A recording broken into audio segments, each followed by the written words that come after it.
Singapore, the success story. It's been 50 years since the island city-state was forced to become independent. Well, after starting with so little, how did Singapore become one of the world's leading economies? And can that model be replicated? This is Inside Story.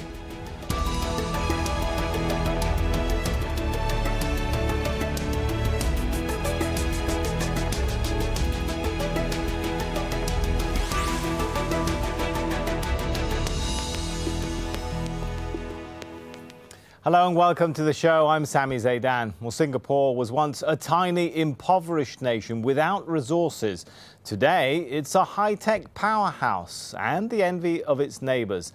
It was occupied, though, first by the British and then the Japanese. In 1965, it became independent, but not by choice. It was kicked out of Malaysia in 1965 against the backdrop of racial tension. Well, now, 50 years later, Singaporeans are lining the streets to celebrate the anniversary. With a population of just over 5 million, Singapore has defied the odds to become one of the wealthiest countries in the world. And as Jazeera Rahman reports, it's become a model for other powers who strive for the same success. He's lived through all of Singapore's modern history. Born in 1934, Bill To owns this comic book store in a small part of the city. Issue 1. In his day, he was at the forefront of a changing Singapore. As an assistant superintendent of the police force, he was part of a team that saw colonial rulers leave and then fought communist ideology during the Cold War. As a security officer, I had no doubt where we would get to where we are today, because I knew our former Prime Minister was capable of taking us to where we are. That former Prime Minister was Lee Kuan Yew, Singapore's founding father, who retired from office and died earlier this year, but not before transforming the island nation from a small colonial beginning to one with a growing economy, flourishing tourism industry and a centre for international commerce. New shiny skyscrapers sit side by side with their predecessors. There is room for both in a country that is proud of its age, its history and achievements. Young and old are visiting museums and galleries and enjoying the shows on offer. The weather is not putting off the thousands who've decided to share the 50th anniversary of Singapore's independence. It is looking to fulfill. For some, like historian Jaya Ayadurani, remembering the past is a humbling experience. The younger generation lives in the first world state. They don't understand what we went through. We didn't have electricity, we didn't have safety. I came home one day being told at 8 years old that we were linked to the national grid, and it was electricity. And that's the kind of life we went through. For many, the past cannot be forgotten. The death of Lee earlier this year and what he achieved during his tenure has led to speculation that a general election may be called in the coming months. An election that would determine the future direction that this island nation moves towards. Back at Bill's shop, he's proud of the medals he's earned for long service and dedication. He's one of many here who are eager to make sure history doesn't forget the sacrifices of so many during the Second World War and independence. So for now, they're happy to join the party. Jazeera Rahman, Al Jazeera, Singapore. So what is Singapore's secret to its success, and can other countries adopt the same model? Let's bring in our guests to discuss this. They're both actually in Singapore. We have Song Sang-woon, an independent economist, and Elliot Brennan, a non-resident research fellow with the Institute for Security and Development Policy. Good to have you both with us. Let's start with Song. Many developing countries, of course, face challenges, but few have accomplished what Singapore has. What do you think has been the secret to that success? Well, I suppose the most important after it was forced to leave Malaysia really was to essentially concentrate, finding jobs for the people. That certainly, were thrown out. Put a roof over their head, ensure that there's law and order in the economy itself, and very quickly just try to have a government which is as clean as possible to push to plans essentially to build up Singapore itself. So it's just basically survival, forcing the government to do simple things which we learn in Econ 101 well. It's interesting, but You've pointed out there, Song, some of the things which, of course, Singapore has provided for its citizens, housing, jobs, and so on.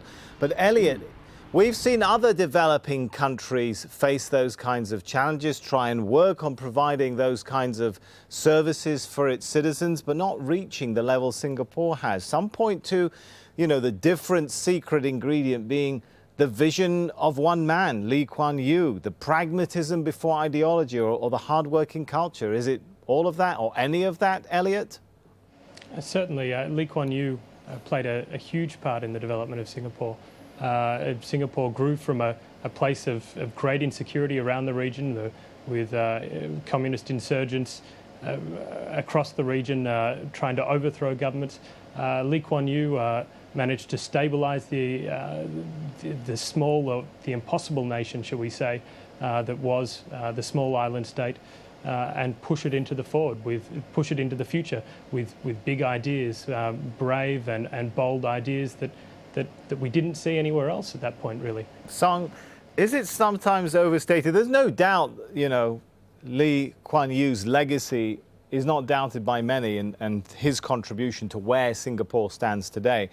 But were there others? Was it more of a team? People like Dr. Goh Keng Swee, Mr. Rajanatram. I mean, Indeed. They don't always get so much attention, do they? Indeed, much less so. I think what also happened at the back was there is really also a team of advisor just essentially telling him, okay, you are now on your own. What do you need to do in terms of making sure that the economy can hum and run itself?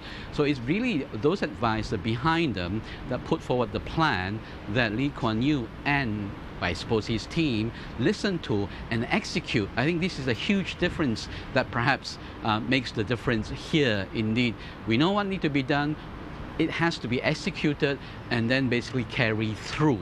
And this is where I suppose of the strong will of that team, including obviously the late Mr. Lee, that essentially allows the economy to gel together than fall apart, because certainly this is a multiracial country itself. So if it had allowed racial tension to boil over, that certainly would have created a very different Singapore today. You put your finger on a very sensitive point there, which I want to pick up more on, Song. But since we're talking about what difference that team and its strong will made, let's review some of the facts, shall we? Well, Singapore improved the living standards of its people faster and more comprehensively than many other nations. For example, when Singapore was expelled from Malaysia in 1965, its per capita income was just $500. That was the same as Ghana's. Well, Singapore's per capita income today is shot up to $55,000, the largest increase any newly independent nation has enjoyed. Singapore's infant mortality has also decreased faster than any other society, for example, going down from 35 per 1,000 live births in 1965 to just 10.9 in 1985. Education, that's world-class too, at least if you believe the OECD. It ranked 15-year-old Singaporean children #1 in the world in a recent global ranking of universal basic skills in mathematics and science.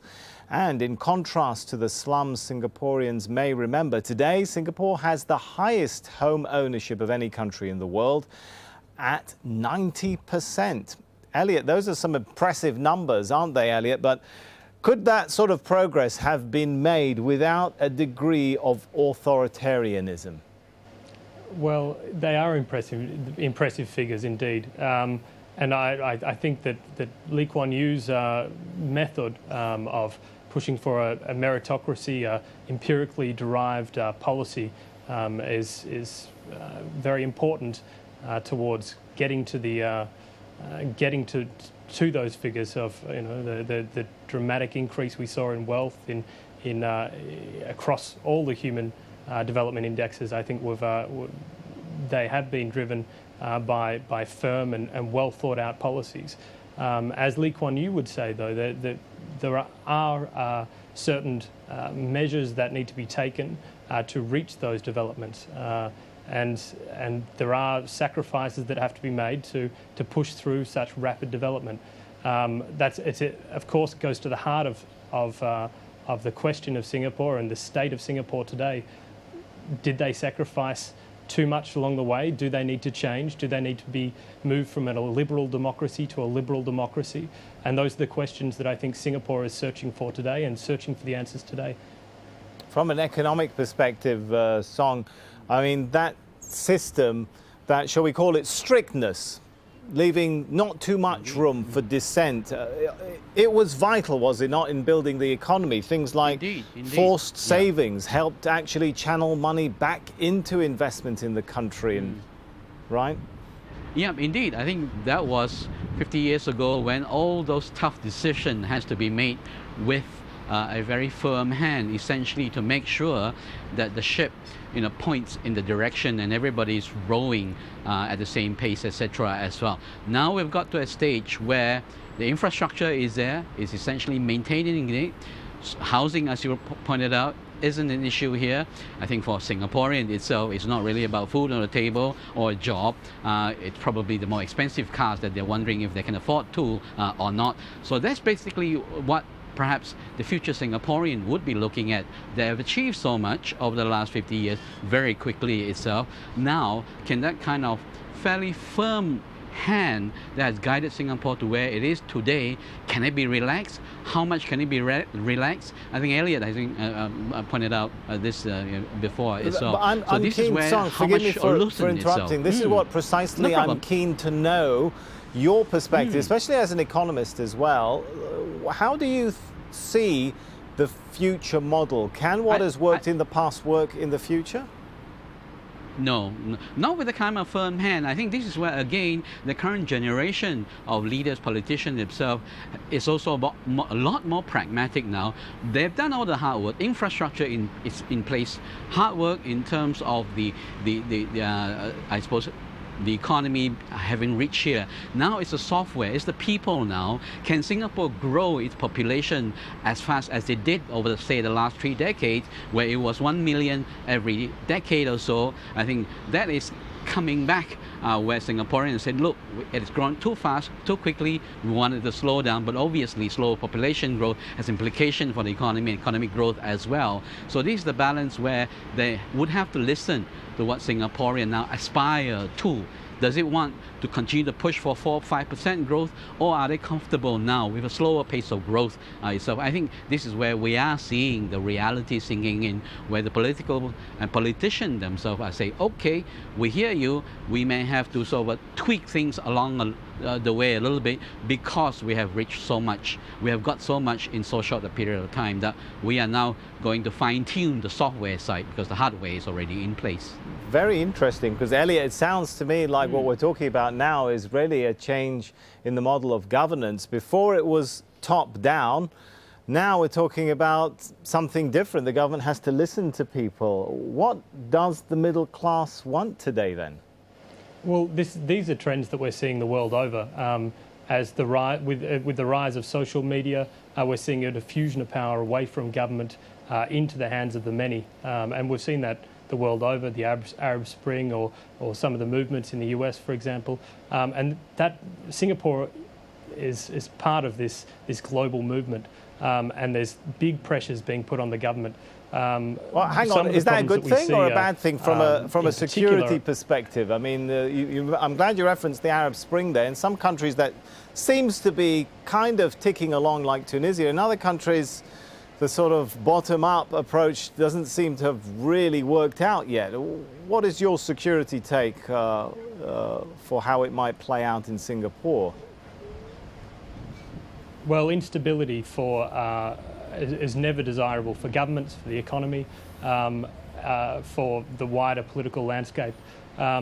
So what we need to find a solution is merging both this growth in social movements and having governments being more responsive. And I think that boils down to the heart of where the change that Singapore must go through now.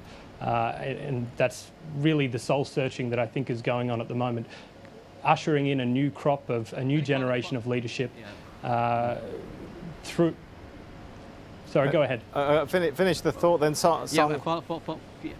Yeah, sorry. Following on Elliot's point, you see, I think this is where again is while it may tolerate a little bit more of so-called, I suppose, dissent among the population side, the control over such issue as race, religion, I suppose, remains very important. I mean, we're talking about the uprising, be it in the Middle East, etc. I think within Singapore, I think the authorities themselves realize that there's a fine balance that they have to maintain among the races, the Indian, the Chinese, etc. as well. And so on that front, they're very firm. There is going to be no issue that Right. would going to cause any racial tension on that side itself. But nonetheless, among other issues, there will be a little bit more flexibility, shall we say, itself. So this is where, again, for its economic success, the law and order coming from anything related to race and religion cannot be, I suppose, negotiated. Elliot, could that lead to an unraveling once the government starts to relax its control? Well, traditionally, I mean, Singapore has done very well at having racial, ethnic harmony. The best example, and one that I think can be employed as part of this Singapore model that is so popular, is public housing, having quotas of the different ethnic groups within the country within the same public housing. And that was really the push that created Singapore, was partly driven by a move away from the ethnocentric state building that we saw in Malaysia in the 60s, and Lee Kuan Yew wanted to get away from this. So I think this is in the makeup, in the blood, in the DNA of Singapore. It has traditionally done very well on this front. The pressures that we're seeing now is that over the last decade there have been a new immigration policy that has been pushed in, trying to add that extra million people to the population, the Singaporean population here, and that has been wildly unpopular, and we are seeing some backlash towards that.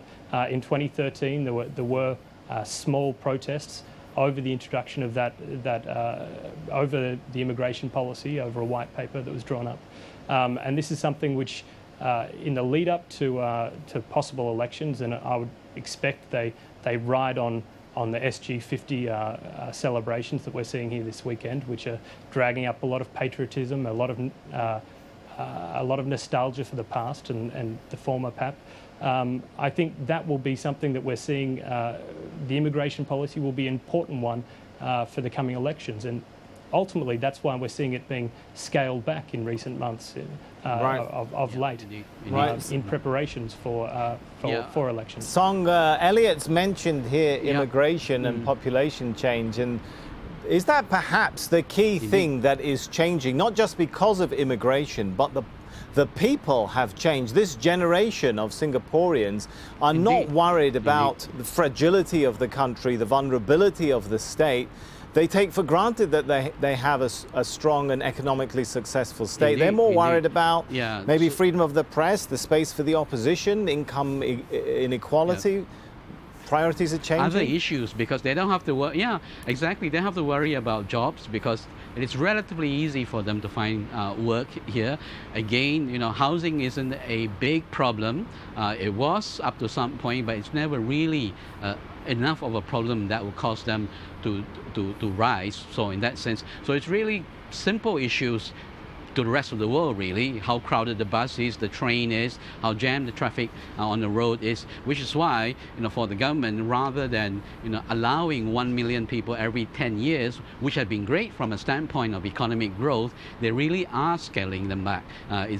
Rather than 1 million every decade now, perhaps it would be 1 million every, 15, 17 years itself. So that itself would have implication on this economy, especially when it is aging at the same time as well. So it isn't a rush in that sense to try to therefore ensure that the older Singaporean going forward still have a higher level of standard of living because they have the productive capacity to cope with the slower growth, etc. as well.